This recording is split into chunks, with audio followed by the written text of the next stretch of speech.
testosterone, HGH, those kind of things. Adrenal fatigue kind of still fits in that same line of discussion because it still deals with the endocrine system, it deals with hormones. And so that being said, the subject can have far-reaching impacts. And we're going to look at how we can identify whether or not we potentially or do have adrenal fatigue and what we can do about it, because there are things that we can do about it.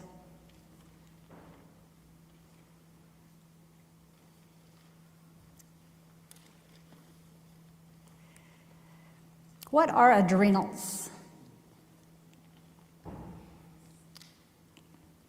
Adrenals are a couple of these little bumps, shall we say, that sit on the top of our kidneys. These are our kidneys, so they're kind of in the middle of our back. And the adrenals sit on top of them. It looks like the top of an acorn. You know, acorns have a little cap sitting on top of them, so that's what the adrenals are like. They look like a cap on top of an acorn. And so they're about the size of a grape. They're located in the back, kind of near the bottom of our ribs, and they make some important steroid hormones, including adrenaline and noradrenaline. And they do some pretty important things as far as regulating, such as heart rate, blood pressure, blood sugar, metabolism, how we react to stress, especially, and it even has to do with our water and salt balance. So we're going to look at what is adrenal fatigue. What is adrenal fatigue? It's when your adrenals function at a suboptimum level, and it is called hypoadrenia. Now, there is a severe form of hypoadrenia that is called Addison's disease. That's very severe underfunctioning. And then there's also a hyper functioning, which is Cushing's disease. So you have this on one spectrum, too high, hyper functioning, and hypofunctioning, too low functioning. We could probably turn down the audio just a little smidge. And in between that is a whole range of things. And in the middle, approximately, is normal. So if you want to imagine it like a speedometer or something like that, or one end is too high and one end is too low, and in the middle about is normal. Now, if you go and get a test from your doctor for adrenal function, they are almost invariably going to say nothing is wrong with your adrenals. You know why? Because they're only going to be able to detect if your adrenals are really severely overfunctioning or severely underfunctioning, i.e. Addison's disease or Cushing's disease. But that's the extreme end of the spectrum. Those are the extreme ends of the spectrum. There's a whole area between normal functioning and those extreme situations that is not normal. And we're especially going to be looking at the side where it is operating subnormal, subpar.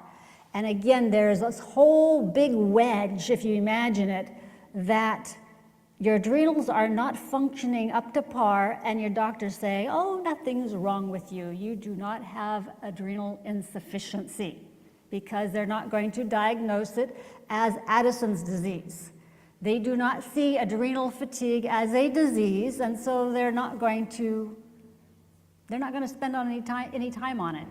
And the test that they normally are going to use on you, it would take a discerning doctor to appropriately read your labs to be able to tell you that, yes, you have a subpar operating adrenal function.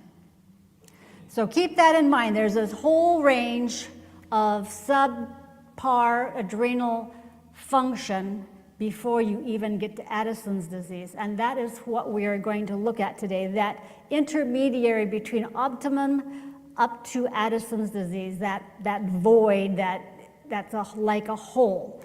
But if you fit or fall into that void, that gray area, whatever you want to imagine it as, you are not going to feel your best. What are you going to feel like? Well, fatigue is going to be in the middle of it. Well, that kind of makes sense. Adrenal fatigue is going to result in you feeling fatigued. That's pretty reasonable. And that is the chief symptoms. Now, what does this, how does this come about? It really is as a result of stress. When we talk about adrenal fatigue, the real presupposing condition that has led up to this is stress. It can be from any source. It can be physical, emotional, mental, or environmental. It can be any of this that exceeds your body's ability to be able to handle stress. And then your adrenals become fatigued, and you have a number of symptoms, which we're going to look at. But the key factor, the chief symptom is fatigue, sorry. And if you end up being one of those that particularly feel tired before, somewhere in the middle of the afternoon, and then somewhere in the evening you wake up and it's like, I can start to work now, but this is evening time. But you felt wiped out in the middle of the afternoon.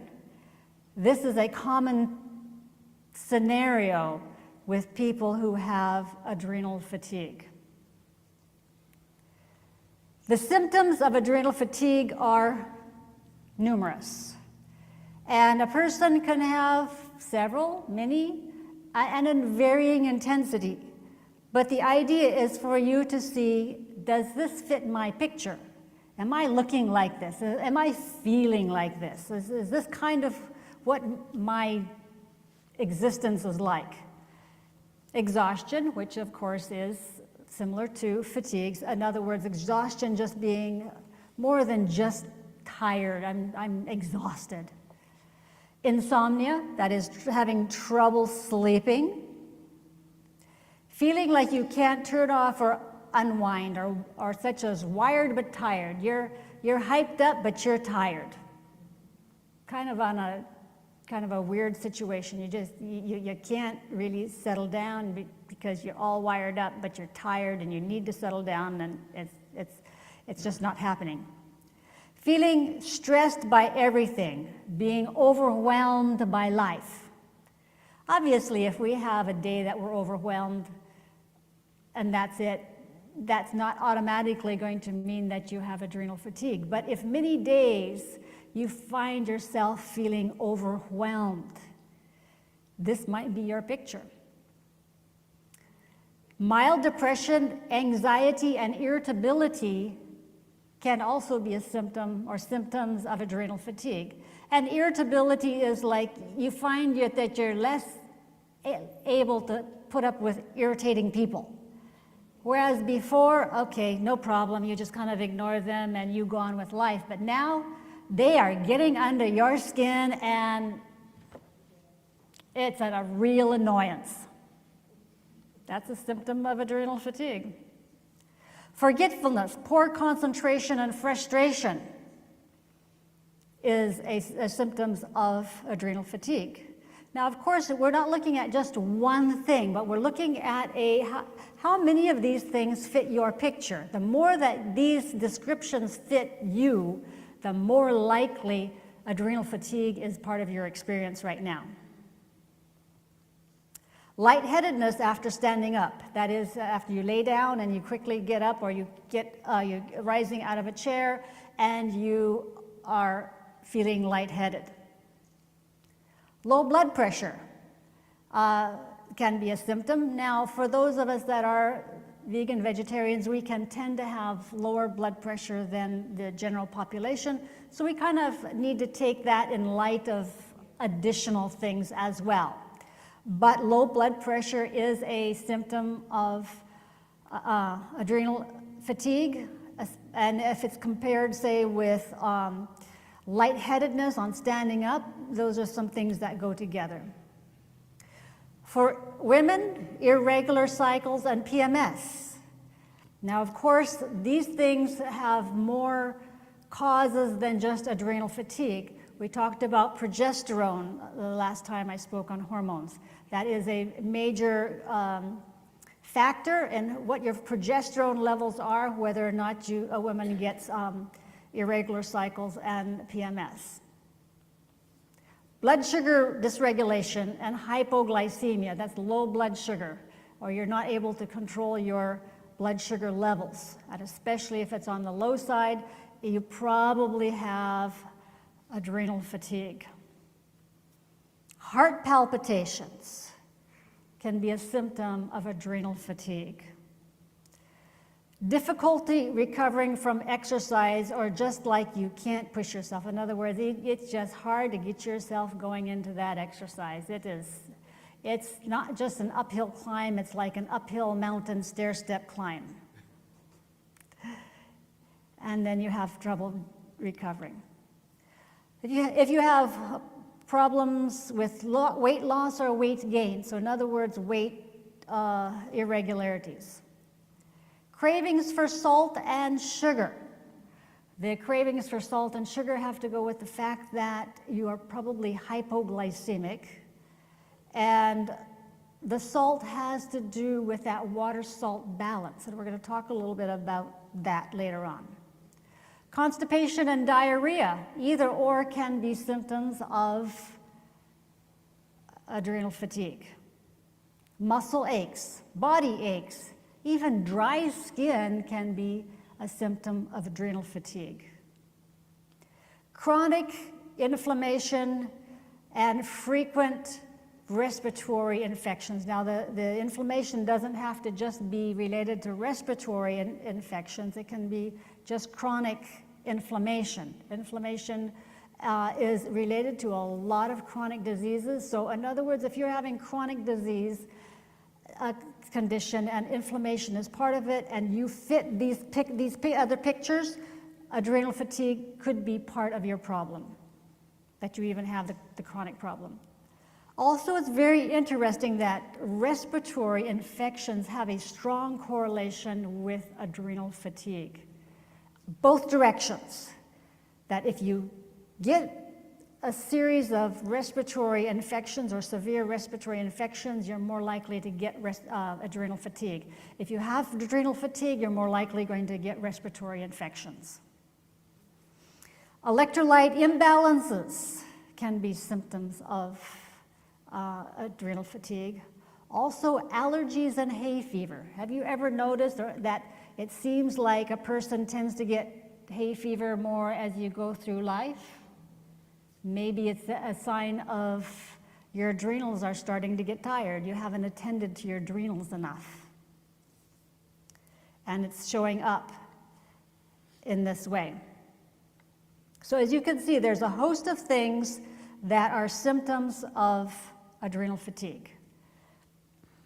So what are the causes of adrenal fatigue? There are 4 main causes of adrenal fatigue. And all the causes that you can think about, the individual ones will probably fit into these 4 main causes. 1, disease states such as severe or recurrent pneumonia, bronchitis, or flu, cancer, AIDS, autoimmune, or other illness. You'll notice that pneumonia and bronchitis are near the top there, again indicating that the respiratory issues and adrenal fatigue seem to have a strong correlation. So if you've had a series of bronchial problems, a series of respiratory problems, and then you start getting more symptoms of adrenal fatigue, well, we have a good idea where it came from, the respiratory problems. And so if you have other diseases, just other things that are going on that you're not as healthy as you could be, is going to contribute to adrenal fatigue. Any other illness that you may be dealing with is going to contribute to that. Number 2, physical stress such as surgery, poor nutrition, addiction, injury, exhaustion, etc. And I think a lot fits inside here. Surgery, yes. Surgery is stressful, and it is a stress on the adrenals. Poor nutrition, not eating as well as you should, eating refined foods, super processed foods, not getting enough vegetables, using white flour products, using sugary stuff, using fried stuff, all that kind of stuff contributes actually to adrenal fatigue. Addiction, yes, also contributes to adrenal fatigue. And a lot of times we'll think of addictions as just being alcoholic addictions or tobacco or something like that. And it does include that, but even other addictions can fit inside here. And now if a person is addicted to something, we need to try to figure out why a person is addicted to something. Sometimes it is because there is something in that thing that they're addicted to that the body is wanting. But the thing itself is really not that healthy.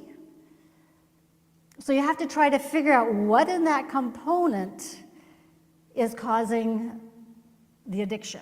You know, we talk about people who are chocoholics, addicted to chocolate.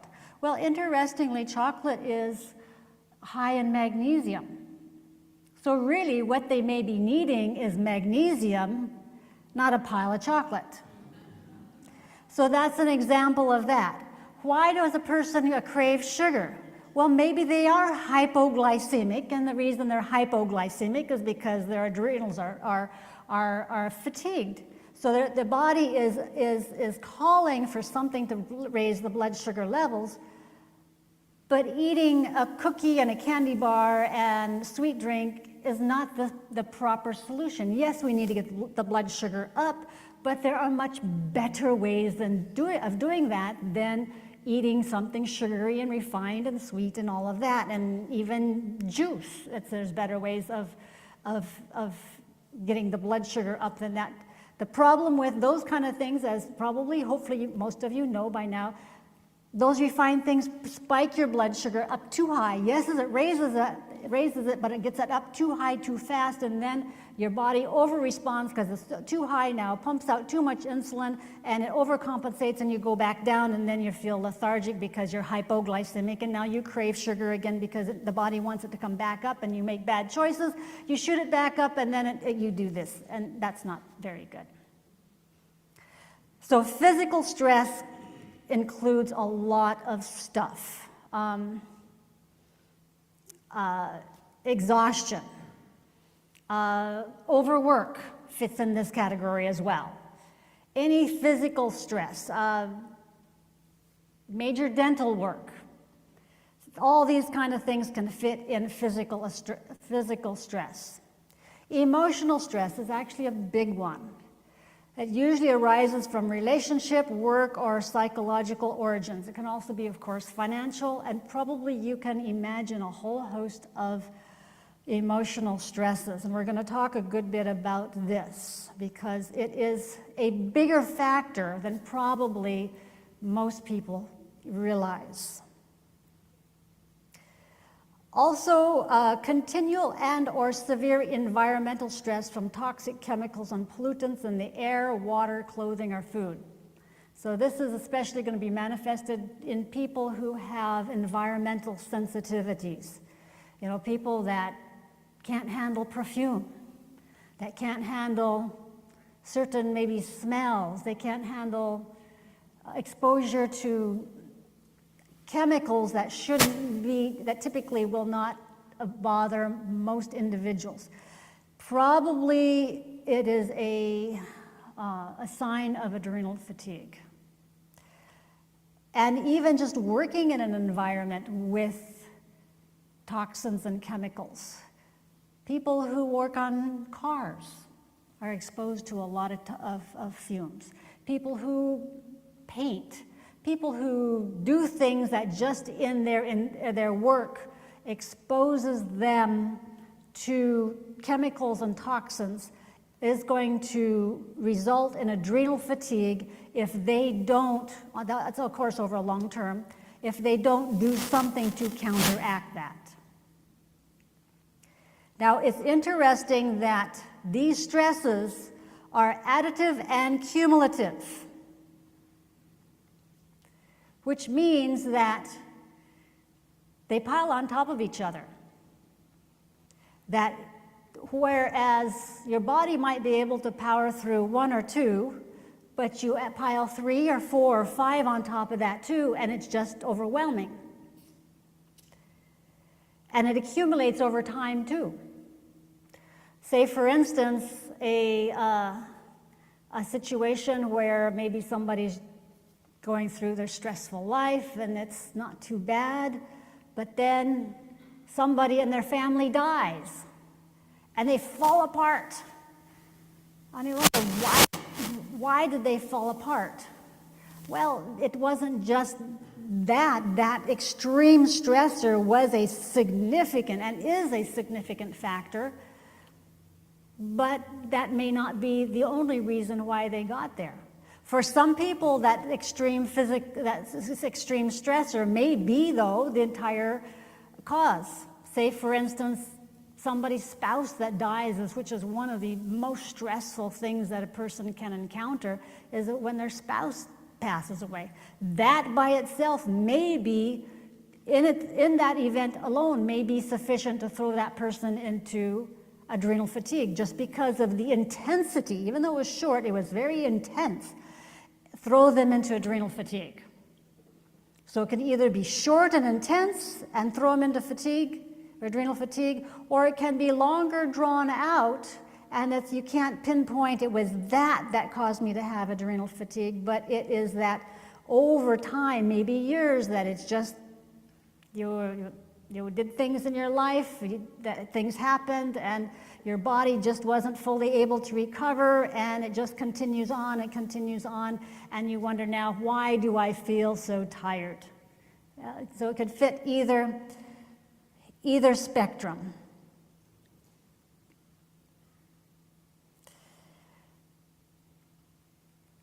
So this is just an overview of some of the multitudes of things that can cause or have factors in affecting the adrenals: death of a loved one, infections, repeated stresses, emotional stress, allergies, overexertion, smoking, lack of sleep, poor eating habits, sugar and white flour products, whether or not we're getting a bunch of wounds that we have to heal from, such as surgery, lack of or excessive exercise. So notice that even lack of exercise contributes to adrenal fatigue.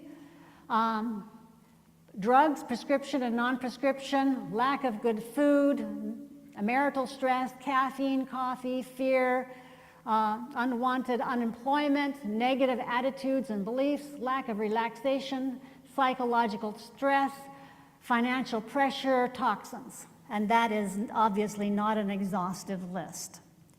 It just gives us an idea of how many things our adrenals have to deal with.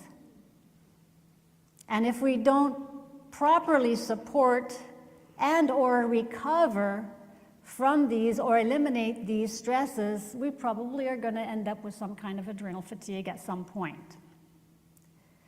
So the question is, do I have adrenal fatigue? Well, everyone has stresses and thus at risk for adrenal fatigue.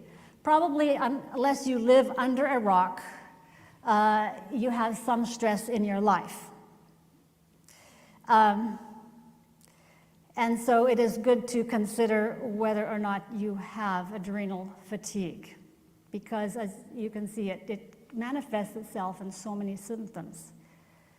So there are a variety of tools, several different tools that we can use to see if you likely fit into this picture. There are about 5 different assessment tools that we can look at. One is an adrenal fatigue questionnaire. And I have copies here of this questionnaire for everybody. And we're not going to go over it. I might just refer to a few items on the front page.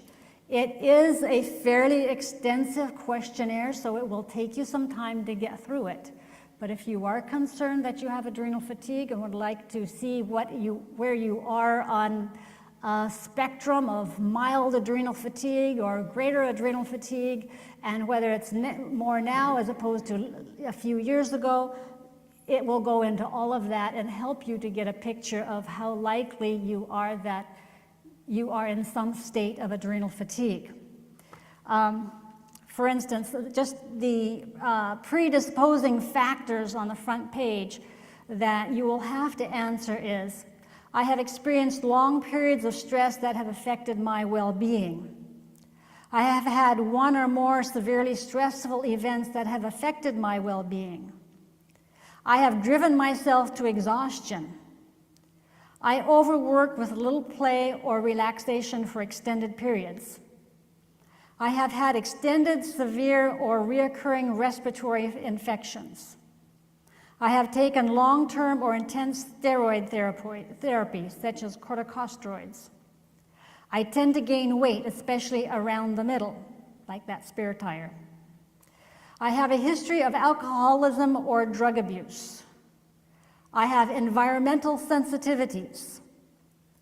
I have type 2 diabetes. I suffer from post-traumatic distress syndrome. I suffer from anorexia. I have one or more other chronic illnesses of diseases.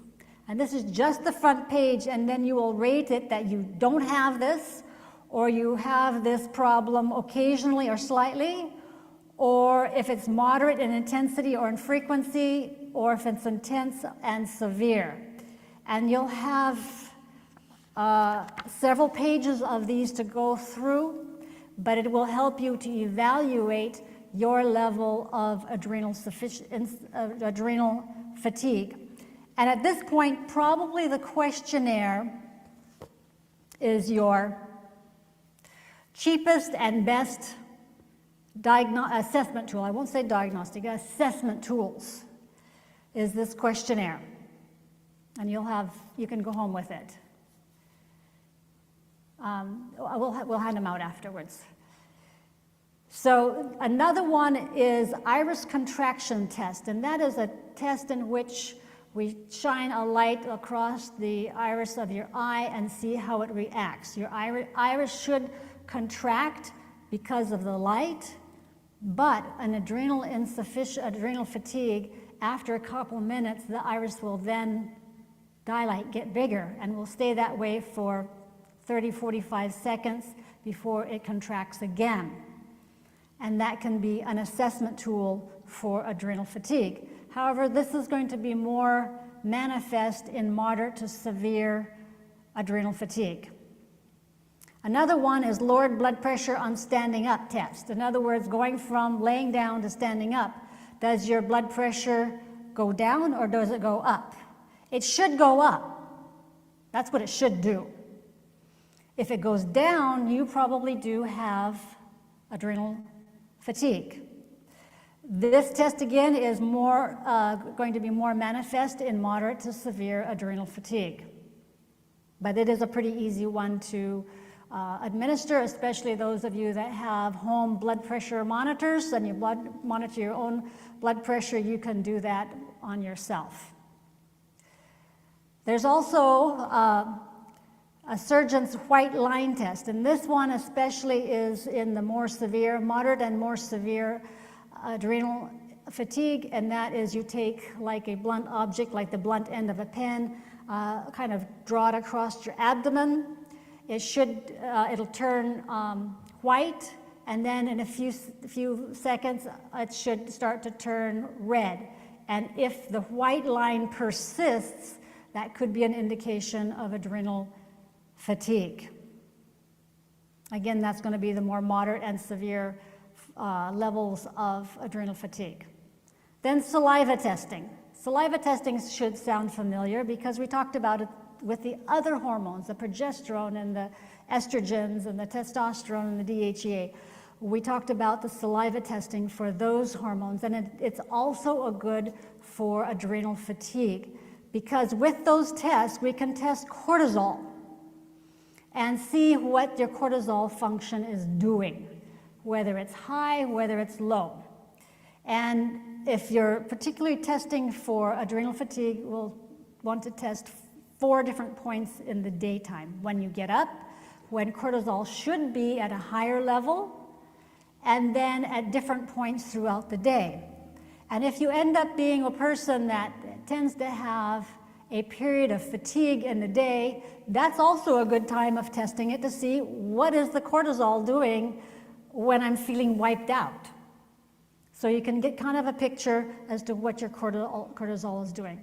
Also testosterone and DHEAS. Those are also good tests for, along with the cortisol, to see if we have adrenal fatigue. Again, this kind of fits in the umbrella of the other hormones we talked about a couple weeks ago. Now, standard lab tests don't address the adrenal fatigue, and I mentioned this earlier. The doctor at your local primary care office is probably not going to test you for adrenal fatigue. They're not going to want to take the time, the diligence to try assess if you have adrenal fatigue. They'll just want to know if you have Addison's or Cushing's, and that's it, and anything between that is fine. But they're not going to be able to get into the more specifics. So I want everybody to go home with this, that is anybody that's even somewhat interested in their adrenal function, take the time to go ahead and go through it, see where you are on that spectrum, and the more you are on the spectrum of adrenal fatigue, the more that you'll want to make some changes that we'll be talking about. Now we talk about stress. So adrenal fatigue has a lot to do with your exposure to stress. And often we talk about stress like stress is terrible.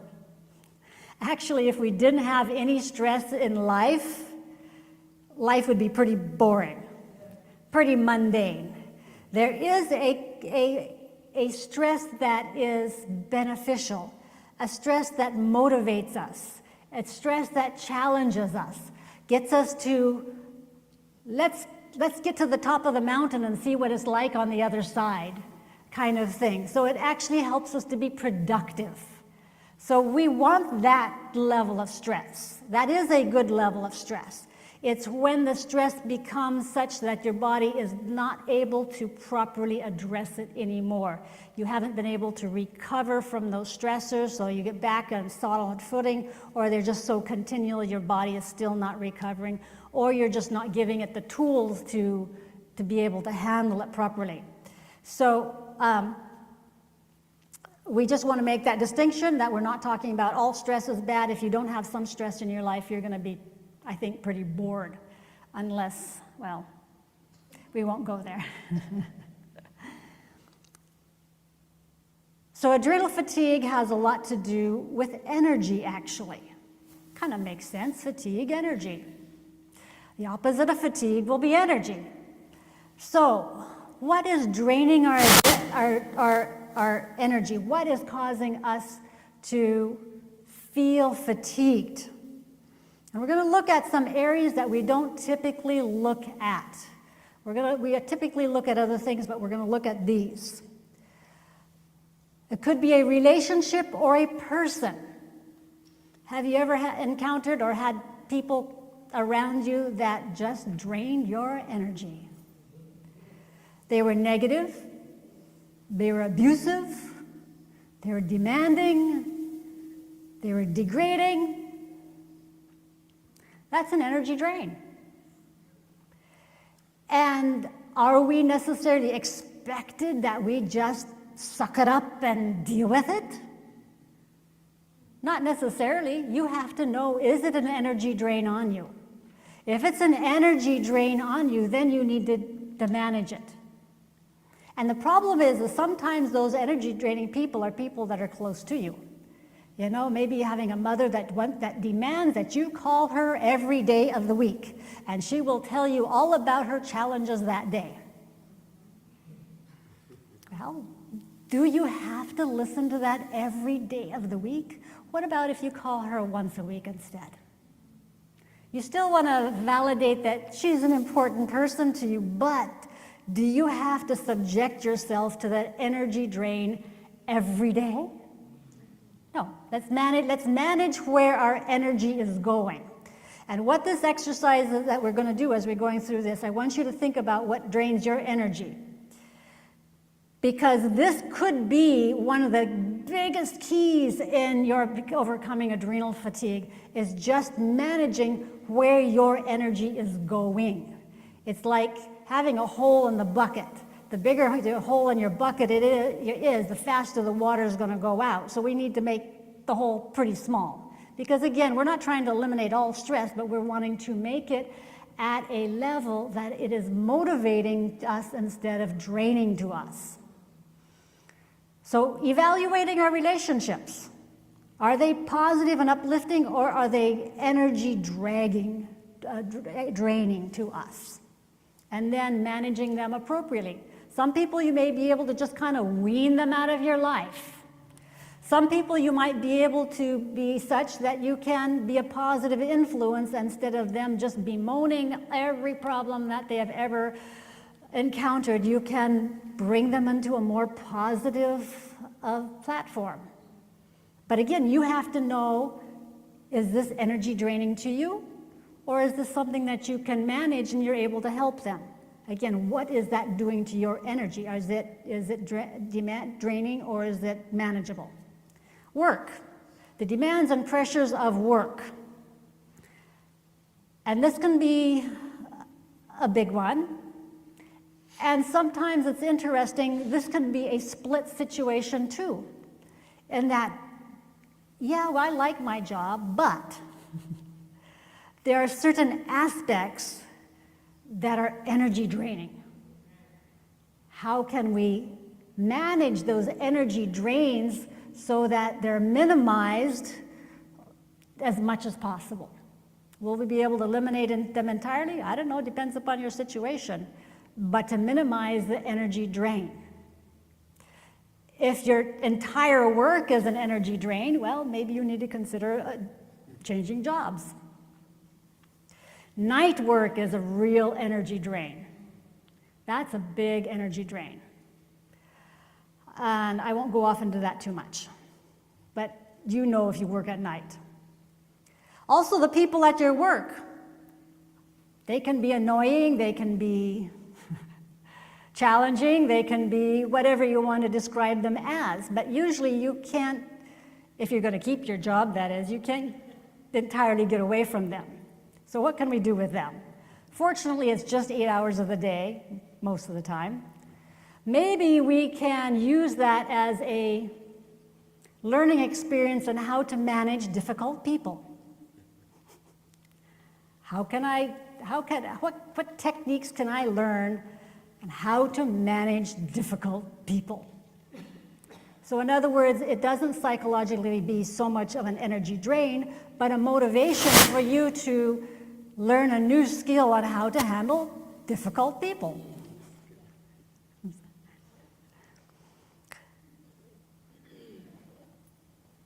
We can also change the view of our situation. And usually that involves bringing the Lord into view of the situation, that He helps you to change your view. Maybe you've got to see this person as somebody that the Lord died for too, and the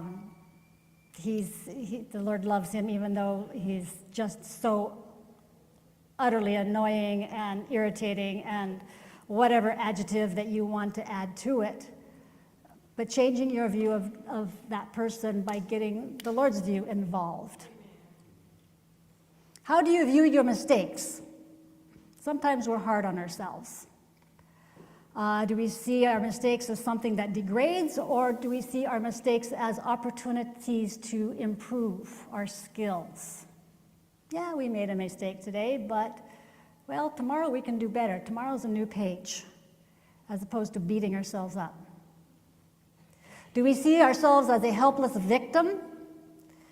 If we do, this is an indication that some changes are in order and how you're viewing the situation. So in other words, if a person, say, is in an abusive relationship, they may need to change their situation. They need to change it in some way. They may need to leave.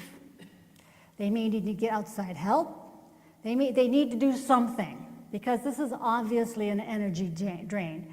They're not expected to stay in that situation forever without some kind of change on some level. Forgiveness. As we have been told and indicated in the Bible and Spirit of Prophecy, a sense of sin can drain your energy, and that's why the Lord often told people, your sins be forgiven you, because he was cutting off that energy drain right there. That's gone away. That's thrown in the depths of the sea. Don't even worry about that anymore. And therefore, that is probably more than we might imagine normally, a big factor in regaining health, because it cuts off an energy drain. Our lifestyle can be an energy drain. If we're not getting enough sleep, that's a big energy drain. That's a big energy drain. If we're overworking, that is an energy drain. Lack of exercise is an energy drain. So I want you, in addition to going over the questionnaire, pay attention to what drains your energy. What gives you energy also, not just what drains your energy, but what gives you energy. Think about things that energize you. Is it maybe some quiet reading time? Is it being productive? Is it even eating on time? So anything that helps to make you feel energized, what is that? And then on the other side, what are the things that make you feel tired? Is it staying up too late? Is it being around a negative person or people that tell you all their woes? Is it eating junk food? Take stock of what gives you energy and what makes you tired. And so when you identify those energy robbers, you can either leave the situation if that's an option. Many times that is not an option. But if that is an option, do that. Maybe it's in the midst of an argument, and you're realizing this thing is just draining your energy. You're feeling the fatigue, waves of fatigue coming on because you're in the midst of this argument and it's just wearing you out. You could leave. That's probably the best thing anyhow to do if the argument is heated. Just leave. Deal with it later. You can adapt to the situation, and we've talked about that a little bit already, and that can be so many different ways, minimizing how that energy drain is affecting you, reshaping it somehow, minimizing it so that the exposure is reduced, and then you can just plain change the situation, such as changing your job, I suppose. So we have things that we can do with the energy robbers. We are not to just accept the fact that this thing drains me. Do something about it. Manage your energy well, because again, this could be your key to feeling much better. You know, as hikers, Pastor Herbert and I have learned this lesson well. Energy management. And that can be the difference between not being able to complete a long hike or being able to complete a long hike, depending on how you manage your energy. You don't want to waste your energy. You waste your energy and you're going to have to abort what you've done. And we've had this experience. We got into a situation where, looking back, there were a number of things that sapped our energy. We were to go to a trailhead using a bus. Well, I think we got to the bus line too late, that the bus was full. So that pushed us back a significant amount of time, and we ended up having to wait in another line for two smaller buses. That took up even more time, and we knew it was going to be a long hike, and where time was starting to ebb away from us, and we had all this standing in line. Just standing in line is an energy robber. But that's what we had to do, and so we did. We got up to the top of the hill, the top of the mountain where we started to hike, and because we were now in a hurry, because we were like 4 hours behind where we should have been, we're now rushing. We didn't take the proper time to go use the restroom ahead of the trail hike and get ourselves properly together. We kind of just headed out because we were behind time, and we were looking at a 13-mile hike. And so we started rushing. We ended up in a situation we had to scramble up a hill that we didn't anticipate doing. That was another energy drainer. And then on top of that, we ended up realizing one of the hydration packs, when it was sitting on the ground, it was sitting on the mouth thing, so we lost a bunch of water. So there was water conservation going on, and that's not a good thing. And it got to the point muscle cramps set in, and we had to abandon the hike. We learned a big lesson from that. Energy conservation. And you know, one of those things we probably could have had no problem. But because of the multiplicity of energy drainers, we could not accomplish what we did. We learned our lesson. And I think it was the following year, we were ready. We did that 13-miler and had a wonderful time, one of the most beautiful hikes you could possibly have. But we had to learn our lesson, and we had to learn how to manage our energy, and we still use that in any long hike, that we consciously manage our energy, especially on those long distance ones. So energy conservation is something. So if you realize you are in an energy robbing situation, we can use breathing to help manage and bring down that cortisol level that is being pumped out because you're stressed. Doing a slow, relaxing breathing where you inhale, you hold, and then you exhale slowly to about twice the time that you have inhaled. And you can adjust the speed with which you do this inhalation and exhalation according to what feels good, but your exhalation needs to be about twice as long as your inhalation. That's the key. So you inhale, maybe if it's a count to 3 or 4, hold for about 3 or 4, then exhale to like 6 or 8. And then you pause, and then you do that again because you don't want to hyperventilate. You want to do it slow enough that you're not hyperventilating, and you repeat that, and that helps to bring down your cortisol levels if you realize you're in a stress situation. If you are in a position you can do progressive relaxation, that can be helpful. Laying down is probably the easiest, but it's not limited to that.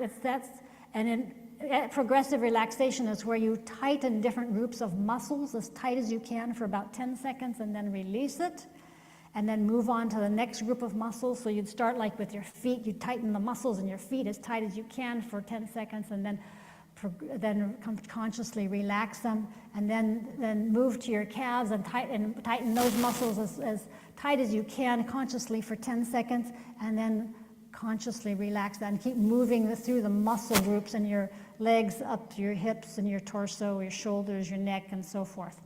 And that can be helpful and relaxing.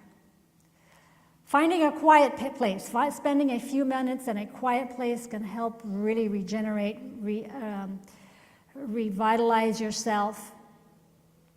Having some unstructured time in the day, and that is time when you're not expected or required to do anything.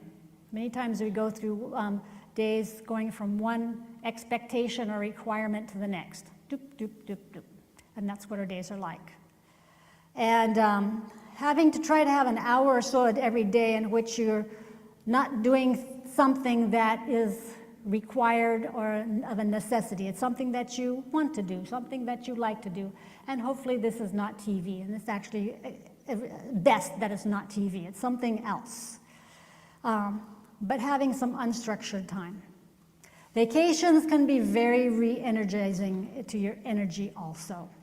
And I don't think I have to explain vacations very much. We all know what a vacation is like.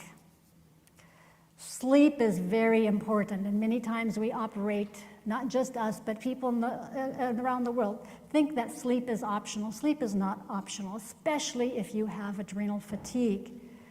If you have adrenal fatigue, you need to really pay attention to your sleep. Sleep in when you can.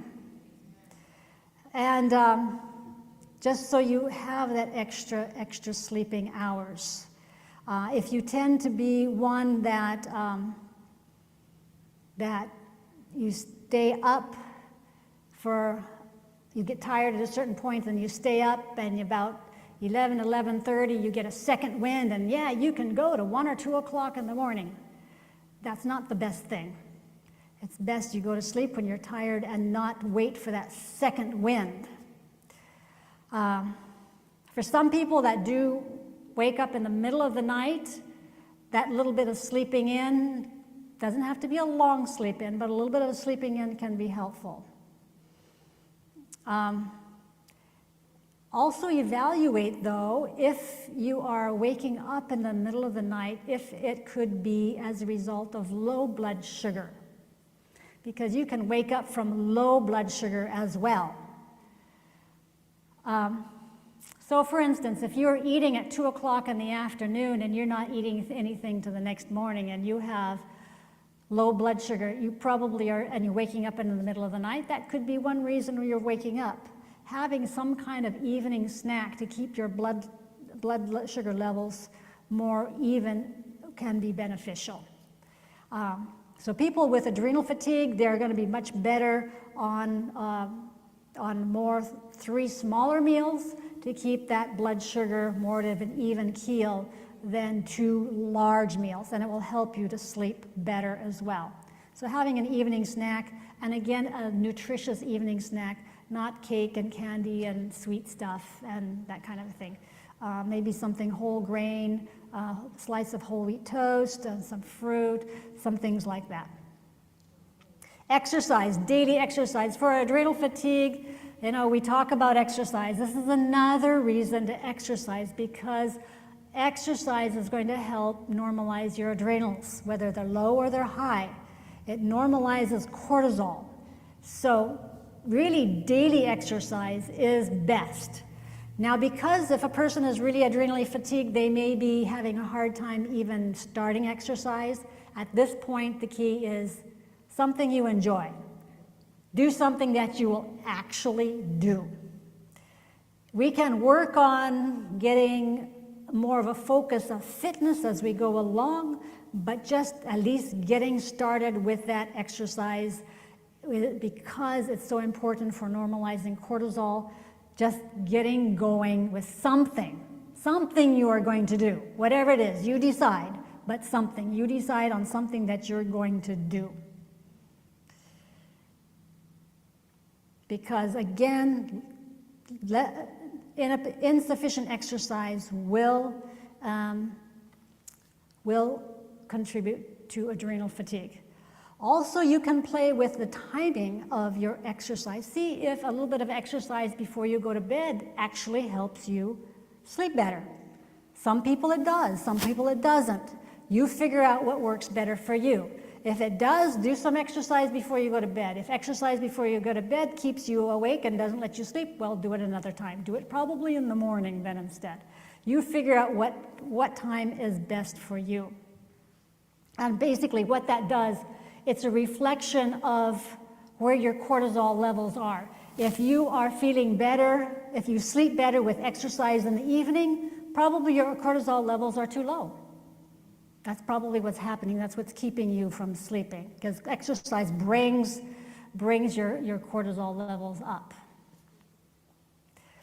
Practice cheerfulness, smiling, encourage laughter. You know, we might not think much about this, but just practice being pleasant, smiling.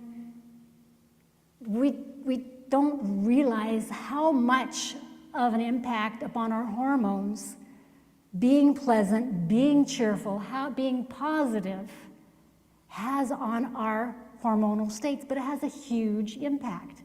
You know, some people, you can just see them and you know they have a smiley disposition. Sister Kira, I love your disposition. I'm sorry, I had to say that, but that's Sister Kira. I don't know, she may be having a bad day, but she's going to smile. And that's beautiful. That's what we should all be like. Then you have people that they have a bad day and the entire world knows that they are having a bad day. No. We're told we should be the happiest people. And it's not just because we're supposed to be that way, it affects our health too. It affects our adrenals. It affects how much energy we have. Moving on, nutrition.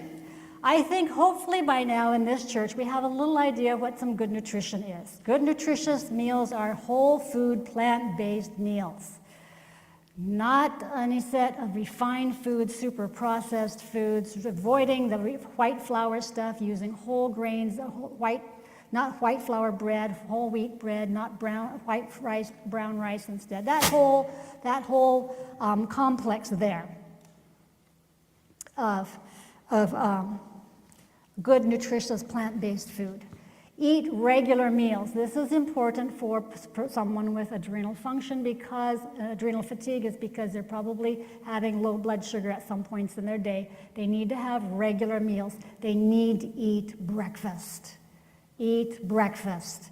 Because many times when people have adrenal fatigue, their cortisol level is too low in the morning. It doesn't rise sufficiently as it should.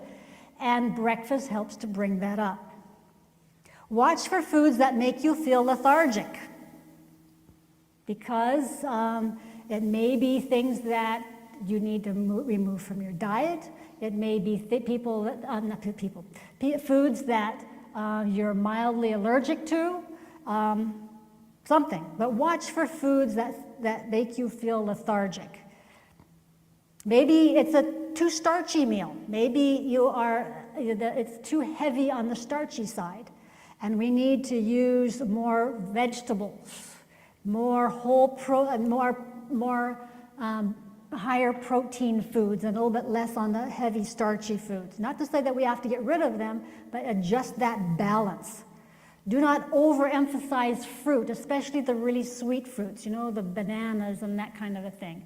If it doesn't affect you, then fine. But if you notice something that you eat, that you start to feel lethargic after you eat that, pay attention to it. Try to figure out which one it is, and that's probably not the best thing for you right now. When your adrenals get better, maybe you can imbibe in it a little bit, indulge in it a little bit more, but still watch it. I think I get to that. Be sure to include higher protein food in every meal. Include nuts and seeds and avoid fried foods. Yes.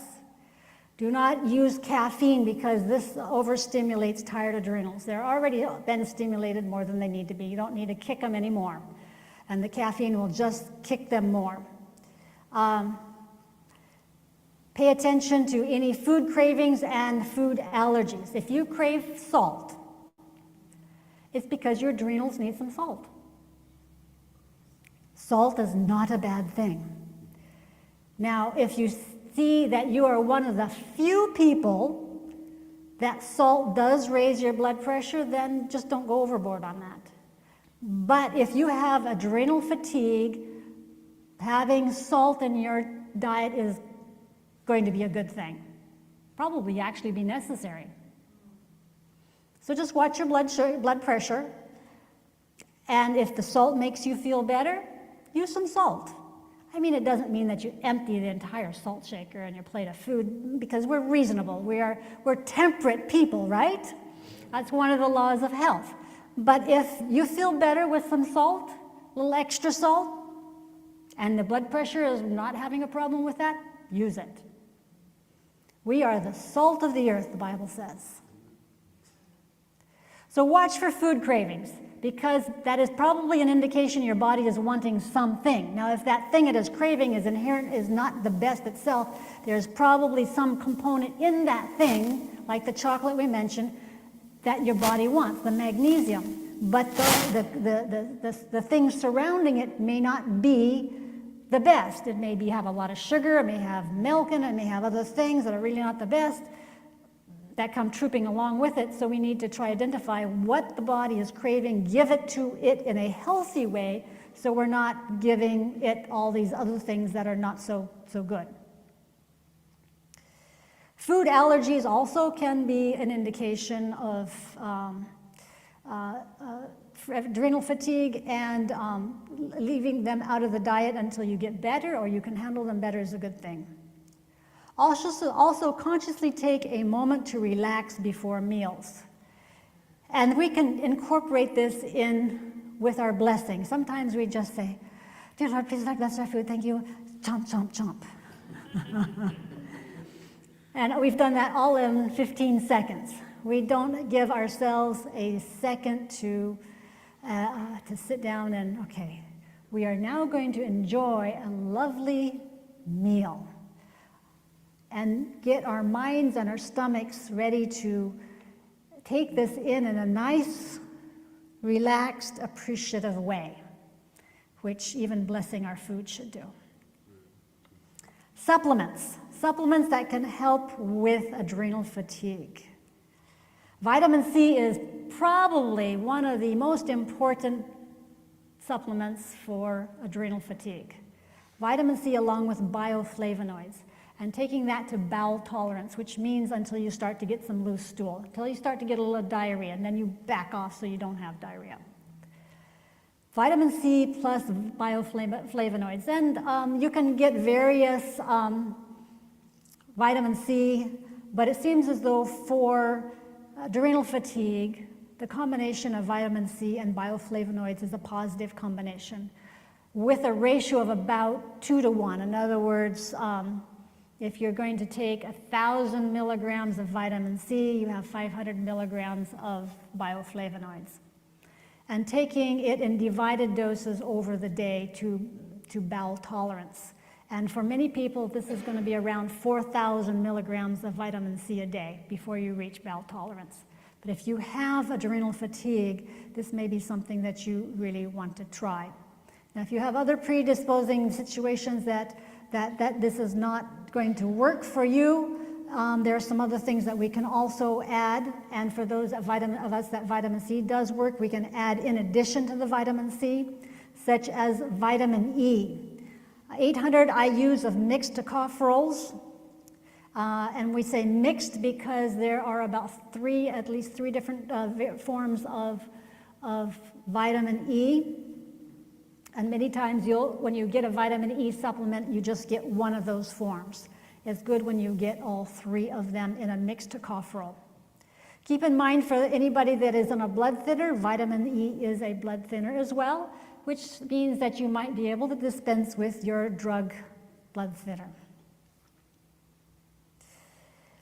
Magnesium citrate, which if you're going to take high doses of vitamin C, you may have to work between the magnesium and the vitamin C because both of them do have bowel tolerance limits, and so you work with that.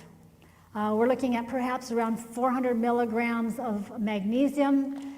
If you're having problems with sleeping, magnesium at night may help you sleep. So both vitamin C and magnesium, as I said, have bowel tolerance issues. And what you might find is if you take both of them at the same time, you will not be able to take as much of either one of them because together they can bring you to bowel tolerance fairly quickly too. So in other words, instead of, 4,000 milligrams of vitamin C, you might have to take 2,000 milligrams of vitamin C along with the magnesium in divided doses before you reach bowel tolerance. But if you did 4,000 milligrams of vitamin C plus the magnesium, you might hit bowel tolerance a little too quickly. Magnesium citrate, about 500 milligrams a day, best not taken with magnesium just because it's an absorption issue. Not that you're going to die from it, but it's more absorbable when it's not at the same time. A multivitamin mineral supplement, which will include trace minerals, that's just a nice broad thing. And then you'll say, but I just talked about vitamin C, E, and magnesium and calcium. Well, most of the time, multivitamin and mineral supplements don't have enough of those above vitamins in them anyhow. Usually vitamin C, they'll have 100 milligrams, nowhere near 1,000 milligrams of vitamin C. Vitamin E is probably going to be at best 200 IUs. Magnesium is probably not going to be near that either. Calcium it might, because there's such a big deal on calcium in this country that you've got to take a lot of calcium. So that's probably the only one, if you're taking a multivitamin mineral supplement, that you don't need to pile on top of it. Melatonin can be helpful for sleeping, which will help with your adrenal fatigue. You have to play with what works for you. And there's a broad spectrum of what you can play with, anywhere from 1/3 of a milligram to 20 milligrams and above. So you have to figure out kind of what puts you into a nice sleep without making you feel groggy the next morning. You've got to play with that. But that melatonin can really help to put you into a sleep if you're having a difficulty. Some herbs for adrenal fatigue. Licorice root is a good one for adrenal fatigue, as well as ashwagandha. Ashwagandha is good for both adrenal fatigue and helping to normalize or enhance thyroid function. Thyroid function or insufficient function can sometimes be tied with adrenal fatigue as well. So that will bleed over to helping that as well. As well as, of course, all your other diet and lifestyle improvements will help with your thyroid issues. Korean and Siberian ginseng. Korean ginseng seems to have more of a special affinity for men. Siberian ginseng can be good for men or women, helping with normalizing cortisol and enhancing adrenal function. Ginger, I know some of you love ginger, and so ginger helps to increase or enhance adrenal function, as well as ginkgo leaf. Bioidentical hormones can be helpful also. We talked about, last time when we talked about hormones, we talked about bioidentical progesterone. This can be helpful, also bleeding over into adrenal fatigue as well. Pregnenolone, which is a precursor to progesterone, can be an option. Also DHEA, you start with a low dose of DHEA, or you get your levels tested. One interesting thing that it seems as though that DHEA has a part to play in, and that is hair loss in women. But it's a little tricky because too much DHEA can cause that, as well as too low. So if you're not taking any DHEA and you have hair loss, you probably want to consider DHEAs and your hormonal function. But if you're taking DHEA and you have hair loss, you might need to pull it down a little bit and see if it's a little bit too much. So it's a situation where a saliva test can be very helpful. So for prevention, we want to not even have adrenal fatigue if we can avoid that. So let's be aware of our stressors. Avoid piling stressors one on top of the other if you can avoid it. Sometimes we can't avoid it, but some avoidance might be, okay, you don't want to take surgery and then go get some major dental work done in a couple weeks, and then after that go and visit family that just absolutely irritates you but expects you to be there because it's holiday time and you just got to be there. You don't want to pile all those kind of things on top of it. Then, heaven forbid, you get in a car accident. That's piling stressors one on top of that. And then because it's the end of the year, you got to work time and a half, so you're working overtime. Just all compiling stressors. We want to be aware of our stressors, and we want to be aware of what is draining our energies.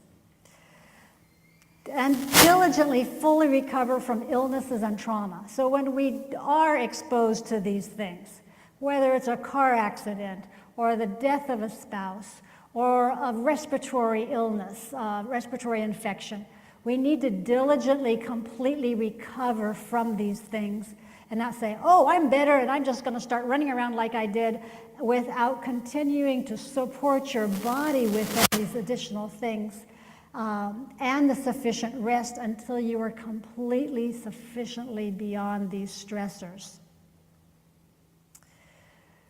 Consistently follow the 8 laws of health. And I think we all know what that is, but those are very, very helpful. Those give us a framework on how to prevent adrenal fatigue. Give yourself time to enjoy life.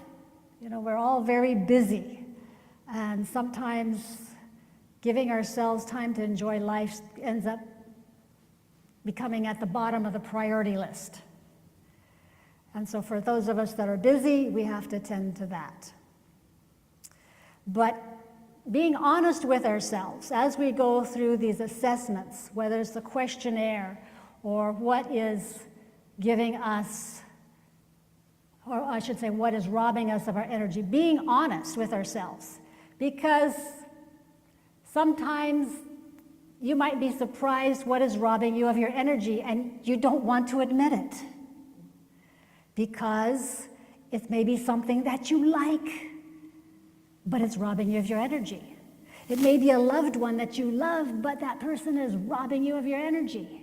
So it may be difficult sometimes to admit what is robbing us of our energy, but being honest with ourselves, what it is, can be very helpful. Being honest with us as to what is, if we are giving ourselves sufficient time. Are we doing these different things as far as the 8 laws of health as we should? Are we overstressing ourselves? Being honest with ourselves. Cultivate faith. God has control of all your external stressors, especially the ones that you can't control, but you have control over your lifestyle. So it really is a combination, it's a joint effort. Leaving the ones that you don't have control over with God, and sometimes we have a hard time doing that. And the ones that we do have control over, doing something about them, even though it may be difficult to do that. So we can overcome these different factors affecting the adrenals. I like this little caricature. It looks like the little caps that represent the adrenals sitting on top of the kidneys, those 2 little guys there. And they're just as stressed out and wiped out as possible, and they're trying to help each other, encourage each other, and they have just about had it. Let us help our little adrenals so that we can have the energy that we all desire to have, and not have that main symptom that relates to adrenal fatigue, which is fatigue. Thank you. At this time, does anybody have any